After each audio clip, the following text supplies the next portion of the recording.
Each winter, millions of monarch butterflies make their home at the El Rosario Reserve in Mexico, one of the best places in the world to see them. Local guides lead tourists up the mountainside on foot and horseback to where the monarchs cluster in fir and pine trees. Their bright orange wings flit amid the mild weather of Michoacán, and signs ask for silence as visitors enter the nesting areas. This week, the sanctuary is in mourning for two of its protectors.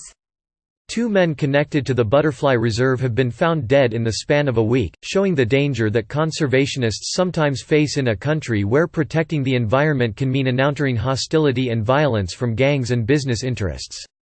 The body of environmental activist Homero Gómez González was found last week, 2 weeks after he had gone missing.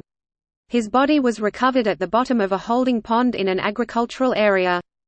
Prosecutors in Michoacán say an autopsy found that the cause of death was mechanical asphyxiation by drowning of a person with head trauma.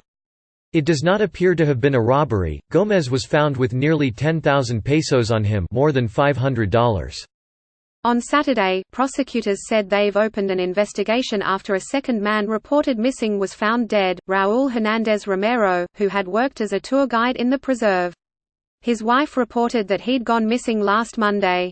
His body was found bruised, his head showing trauma from a sharp object.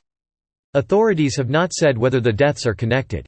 The El Rosario Sanctuary is part of the Monarch Butterfly Biosphere Reserve, which was enshrined as a UNESCO World Heritage Site in 2008, calling the overwintering concentration of butterflies there a superlative natural phenomenon. It noted that more than half of overwintering colonies of the monarch butterfly's eastern population are found in these specific areas of Mexico. But the same forests that draw butterflies to migrate thousands of miles each winter are under threat from illegal logging and clandestine avocado farms. Gómez González was one of the butterfly's strongest advocates. A former local commissioner, he was among the leaders who argued that tourism was a more reliable economic strategy for the rural community than logging, the Associated Press reports. He went on to become manager of the El Rosario Sanctuary, fighting illegal logging and advocating for the replanting of trees that provide the monarch's habitat. UNESCO leaders expressed deep sadness and profound concern at his death, offering condolences to his family and those who, sometimes at the risk of their lives, work every day to protect this natural heritage which is shared by all of humanity. Hundreds of farm workers gathered for Gómez González's funeral on Friday, news outlets reported. Many people are outraged, Gómez González's wife, Rebecca Valencia, told the Mexican newspaper El País. He was an ecologist at heart. He never told me about threats. She asks how this could happen to someone whose work was to protect life. I can't process it, she told the newspaper. He fought for his town, and that fills me with pride, said 19-year-old son, Homero Gómez Valencia, who told the AP that butterflies were just one of his father's causes. He recounted how his father had once led farmers in taking over the state capital to demand aid.